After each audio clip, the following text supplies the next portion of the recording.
Olá, assombrados! Eu sou Ana Paula e vou contar um relato de Maledite para vocês neste Maledite Day. E aí, tudo bem? Eu espero que sim, que esteja tudo bem. Já vou pedindo para você deixar o like no vídeo, se gosta do canal, curte os relatos. Se curte os relatos de Maledite, já deixa o seu like. Não se esqueça da loja assombrada e se ainda não é inscrito, se inscreva no canal. E vamos pro relato de hoje, que é este. Promete, hein? Relatos de um Cambone. O feitiço que acabou com uma vida. Pesado. Bom, vamos para a introdução. Olá, Ana e assombrados. Me chamo Fulano, mas sei que vou ser chamado de Fulano. E caso tenha algum nome no relato, já estará trocado. Eu revisei o relato para que não tenha nenhum erro de grafia, mas caso tenha, peço desculpas, pois estou escrevendo pelo celular. O relato é um pouco longo, mas pode confiar que vale a pena a leitura. Sem mais delongas, vamos ao relato. Explicação. Ana, eu sou Cambone de um terreiro de Umbanda. E para quem não sabe o que é um Cambone e o que ele faz, eu vou dar uma resumida. Sempre que se vai a um terreiro, tem alguém que fica na ponta do altar, normalmente ao lado da mãe de santo, auxiliando. Esse é o Cambone. Mas muito se engana quem pensa que Cambone só acende cigarro, cachimbo ou charuto para a entidade, que só serve bebidas ou café. Um Cambone é essencial na hierarquia de um terreiro. Enquanto a mãe de santo e os médiuns estão incorporados, é o Cambone quem segura eles em terra, como se fosse uma âncora de um navio.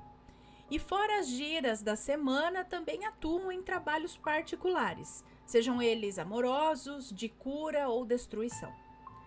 E o meu relato vai ser sobre um desses trabalhos particulares em que cambonei.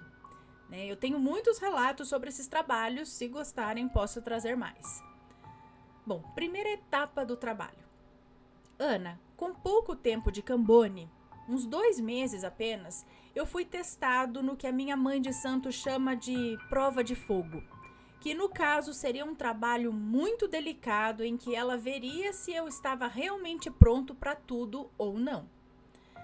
Uma moça nos procurou, que aqui vou chamar de Val, porque a irmã dela estava noites sem dormir, sentindo algo se mexendo dentro dela, como se fosse alguma coisa que se movia dentro do peito dela até a garganta. E Ana, sempre que alguém nos procura a respeito de trabalhos, a minha mãe de santo conversa com as entidades antes para saber se aquela pessoa realmente está precisando de ajuda e, se tiver, para saber o que deverá ser feito. Até mesmo porque muitos nos procuram mentindo sobre doenças só para testar o axé da casa. Então, a minha mãe de santo ficou sabendo que tinha um sapo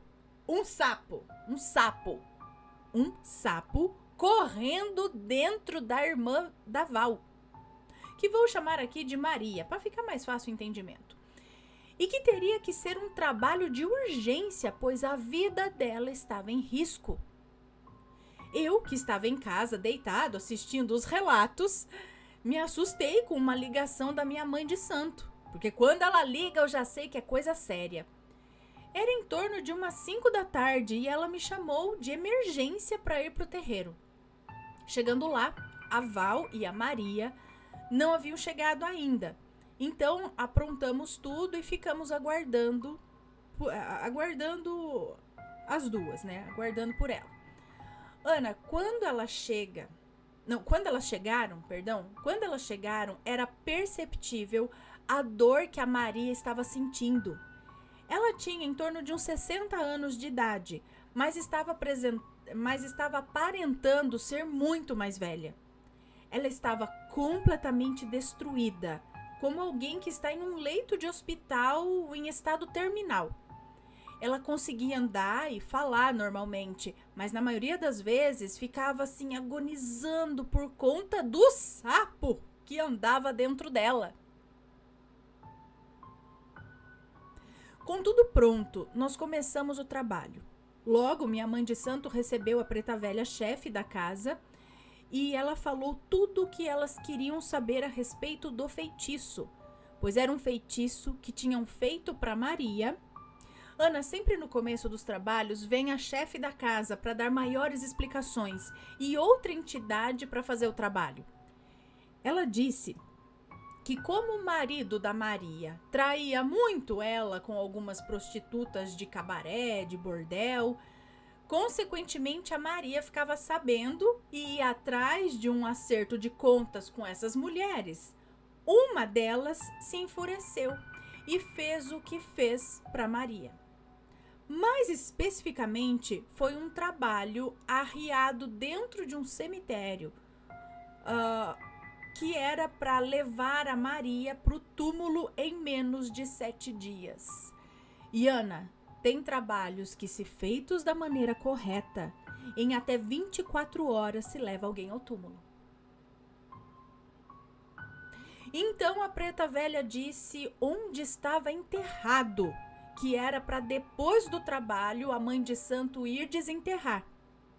Obviamente eles não sabem dizer o endereço, mas com algum tempo a gente começa a entender como eles querem explicar em qual cemitério é.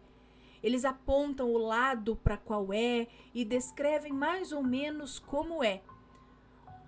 Então era para ela ir desenterrar o feitiço para poder desmanchar de vez isso. Gente do céu. Bom, então a preta velha subiu e o Exu veludo chegou para tratar da agonia da Maria. Eu vou ser breve aqui. Ele chegou, conversou pouco, pois não é um homem de muitas palavras, e ele pediu alguns ramos de ervas que são usadas para benzimento. Então ele foi passando no colo.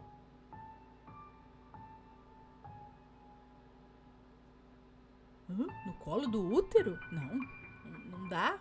Peraí. Então ele foi passando, eu acho que no colo dela, né? Tipo aqui, porque era aqui que ela sentia, não é? Acho que ele foi passando ali no colo dela e foi subindo. E com a outra mão ele pressionava, como se estivesse empurrando o sapo. E com o ramo, que era uma espécie de ímã, sabe? E nessa hora, a Maria chorava de muita dor. Ana, era visível o quanto aquilo era como se rasgasse ela por dentro. Mas ela não estava sangrando, nem nada do tipo. Então, quando aquilo chegou na garganta dela, ela começou a querer vomitar. Como quem tem enjoo da barriga vazia, sabe? Como quem tem enjoos de barriga vazia. Ficou assim, né? E ela tentava vomitar, mas era como se o sapo se segurasse na parede da garganta. Nas paredes ali. Não ia. De prontidão, o Exu colocou a mão na boca dela e puxou o sapo pelas patas. E saiu um sapo mesmo? E puxou o sapo pelas patas. E de uma vez ele tirou da garganta dela e o jogou no chão. Nessa hora ela deu um grito muito alto, mas ao mesmo tempo era visível o seu alívio. Ele jogou o bicho em uma sacola, a qual já deixamos separada para isso. Eu a amarrei, porque era necessário ficar guardado para o desmanche, junto com o que ia ser desenterrado. Ana, ele fez uma limpeza energética no corpo dela só por conta da vitalidade que ela perdeu nesses dias que estava em agonia. Deu algumas instruções a respeito de chás e ervas naturais para repor os nutrientes do intestino. E quando o Exu subiu e a mãe de santo despertou, nós contamos o acontecido para ela e eu dei a explicação sobre o desenterro do trabalho. A Maria e a Val agradeceram pelo trabalho e foram para casa. No dia seguinte, a minha mãe de santo foi desenterrar o tal do trabalho no cemitério para fazer o desmanche junto com o sapo. Desmanche feito, aparentemente a vida de Maria estava de volta aos eixos. Mas essa história não acaba aqui. Segunda etapa do trabalho. Ana, com pouco menos de um mês do acontecido, chegou ao nosso conhecimento que Maria estava passando por alguns problemas. A minha mãe de santo recebeu uma ligação da Val falando que a Maria estava com umas elevações no peito, como se fossem tumores internos. Logo, minha mãe de santo sabia que era feitiço e o que seria necessário para desmanchar. Ana, a Maria estava novamente sem se alimentar e com a mesma aparência da última vez que a vimos pessoalmente. E mais uma vez nos vimos em um trabalho particular de urgência, e pelo mesmo motivo. Maria aparentemente havia arranjado mais uma briga com a mesma prostituta a qual seu marido estava se envolvendo. Mas por que não briga com o marido? Né? A prostituta não foi lá arrancar ele da casa. Ele que foi! Briga com ele, não com a mulher. Enfim, mas vamos voltar à história. Ela foi, comprou briga com a mulher de novo, a mesma com quem o marido estava se envolvendo. Ela sabia das consequências, mas até ameaçou a prostituta de morte. Minha mãe de santo preparou o terreiro, pois seria uma gira de cura com o orixá Omulu, um orixá de cura que trabalha entre a vida e a morte. Preparamos as pipocas, a palha, que seria necessária, e outras coisas mais. Quando ele chegou, ele disse que ela estava com uma espécie de hérnia no pulmão. Ana, não era bem isso, tá? Que ela tinha, mas eu não consigo lembrar agora o que era. Mas era algo que estava, inchando no peito dela, tipo caroços. Ele deu o banho de pipoca nela, que já estava despida, e onde ele passava a pipoca, ele ia com o gesto das mãos apalpando, empurrando a carne para dentro, sabe? Então ele foi fazendo esse movimento nela e sempre perguntando se ela ainda sentia o inchaço ou não. Me lembro que contamos, no mínimo, uns 8 inchaços desses no peito dela, os quais ele foi tirando um a um, o que não era muito rápido de se fazer, e com muita paciência foi curando a mulher. Então foi feito alguns testes para saber se ela ainda sentia o incômodo. Ele pediu para ela se mexer em determinadas posições, apalpar o local para saber se sentia, inspirar, respirar, esse tipo de coisa. Com o corpo todo limpo desses inchaços, foi feito o fechamento de corpo nela. O fechamento de corpo é como se fosse uma blindagem do seu corpo para ficar protegido de feitiços. Se é feita uma fechagem espiritual, para aquela pessoa não ficar vulnerável a qualquer feitiço que mandarem para ela, é feito é feito esse fechamento espiritual aí, para que a pessoa não fique vulnerável para qualquer feitiço que mandarem para ela. Resumindo, ela fica imune a feitiços. Mas isso é um processo que só uma entidade ou um orixá consegue fazer. E eu não posso dar explicações em detalhes, pois é algo bem delicado. Então, foi fechado o corpo dela para ela não voltar com os mesmos problemas de antes. Até porque tudo estava pegando somente na parte do tórax dela. E também lhe foi aconselhado a não correr risco de vida por conta dos pulos de cerca do marido. Então, ao final do trabalho, Maria estava bem e saudável. Agora, com o corpo fechado, era esperado que ela não voltasse a nós com nenhum problema espiritual, e sim com vitórias para contar. Acompanhamos todo o processo de recuperação dela e em pouco tempo ela já estava de volta à sua rotina normal. Ana, eu queria dizer que essa história acaba aqui, nesse segundo trabalho, mas ela é bem mais complicada do que se imagina. Terceira etapa do trabalho. Com 5 meses do acontecido, Maria e Val apareceram de última hora na casa da minha mãe de santo. Maria estava agarrada ao ombro de Val para conseguir andar e não conseguia nem se sentar sozinha. Minha mãe de santo, já desesperada, perguntou o que havia acontecido e Val tornou a explicar. Ela disse que o marido de Maria havia deixado ela.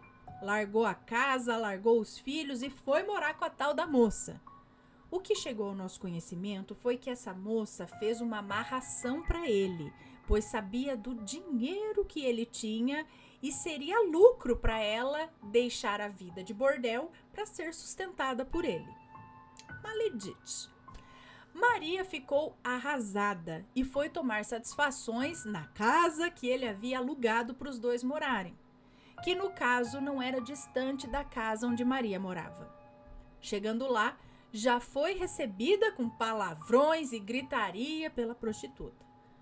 Maria não abaixou a cabeça e partiu para a violência.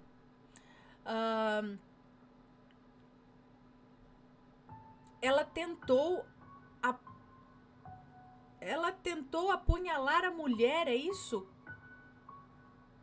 Com uma faca. Mas não obteve êxito.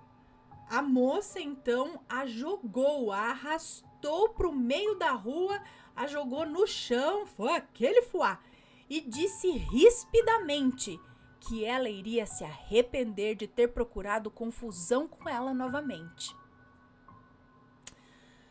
Esse acontecido de Maria com a prostituta tinha sido uns 2 meses antes dela aparecer debilitada no terreiro.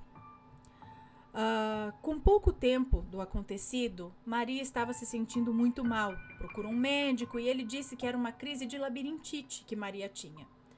Ela estava se medicando contra a doença, mas percebeu que não estava dando retorno. Com alguns dias, perdeu o apetite, ficou muito fraca. Foi quando nos procurou.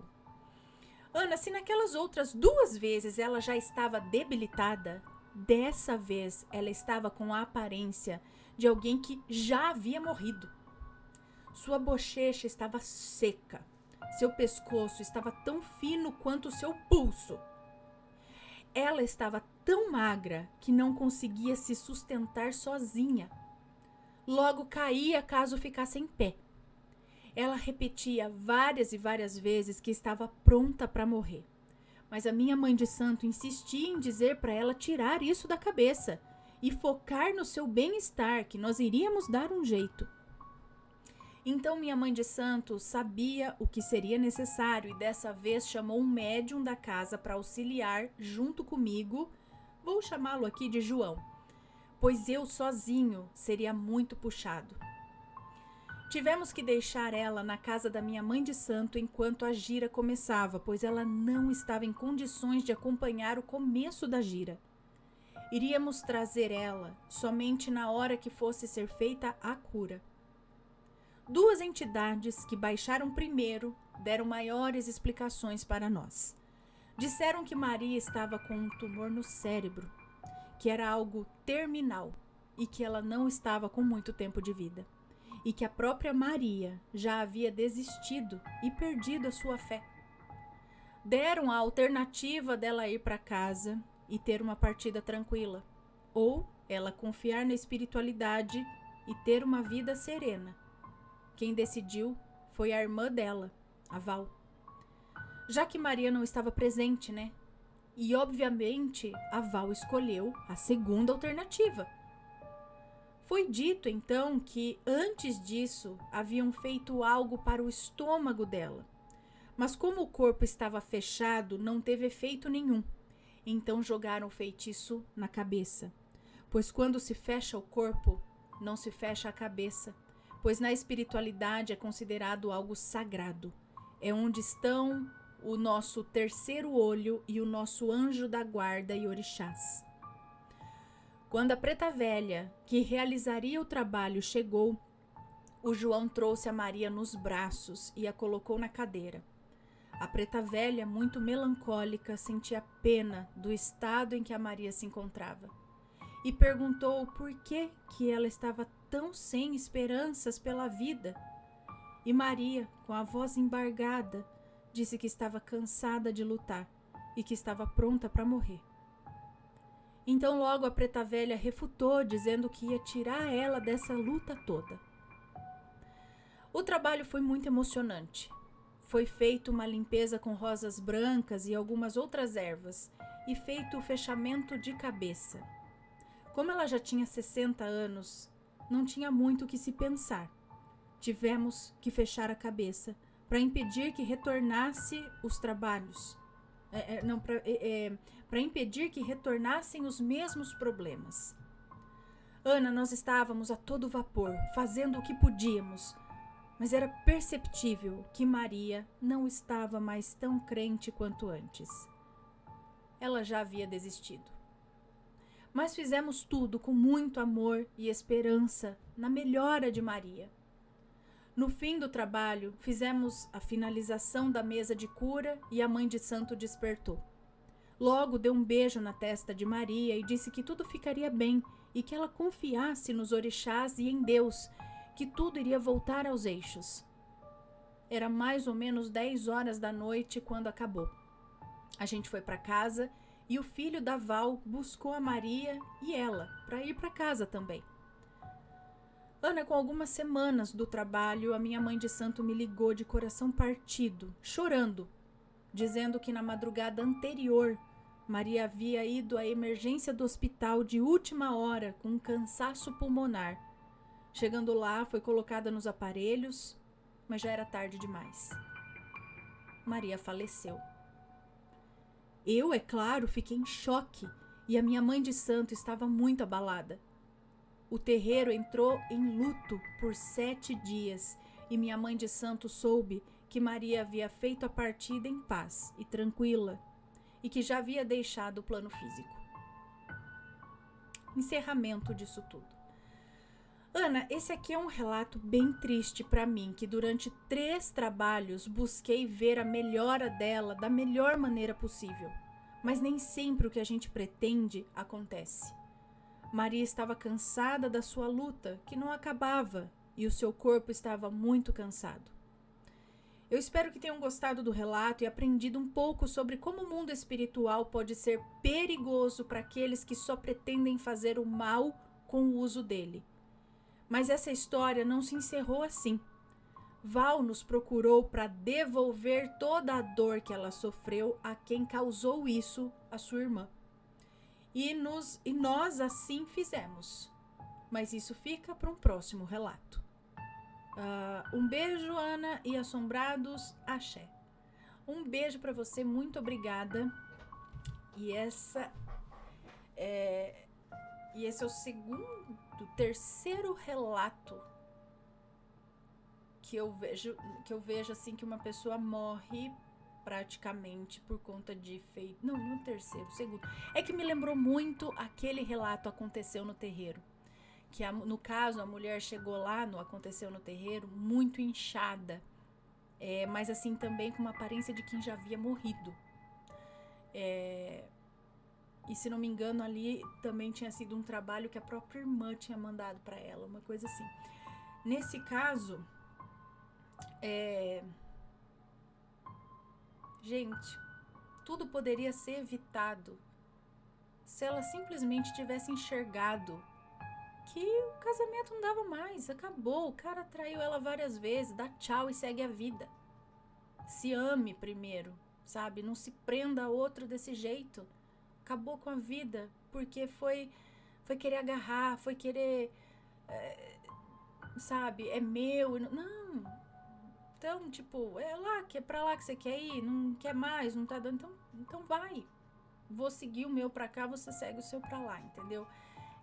Eu sei que não é fácil para muitas pessoas, mas vale pensar, né? Vale a pena, nesse caso perdeu a vida, né? Passou por muita coisa triste e dolorosa, quase perdeu a vida por 3 vezes até que de fato ela desistiu. E por causa de uma coisa que o marido dela se enfiou do lado de lá, né? Acabou dando de frente com uma maledite. E o pior aconteceu. Então a gente vê muitos relatos aqui que beiram o pior, a pessoa escapa, mas é muito triste ver como de fato, de repente, assim, uma coisa ruim dessa acontece. Por conta disso. Agora, eu fiquei curiosa para saber a questão do que voltou. pra maledite agora. É isso? Ixi. Bom, tenso, porque a gente sempre pensa assim na situação e nunca pensa, né, que não, mas chegar a morrer, acho que não, né, a pessoa vai sofrer, mas veja quantos relatos a gente já não leu aqui que o feitiço foi feito de fato pra pessoa morrer. Aí às vezes não acontece por um motivo, por outro, porque a pessoa busca ajuda antes, ou, né, mas ela foi avisada, né, fica longe da encrenca, não vá correr o risco, tipo, botar tua vida em risco por causa dos erros do teu marido. Pois é. Pessoal, se for comentar, por favor, que seja com respeito. E se tem uma história parecida, conta pra gente, ok? Esse foi o relato de hoje. Cuidado com as maledites. E a gente se vê no próximo relato. Fui. Tchau, tchau.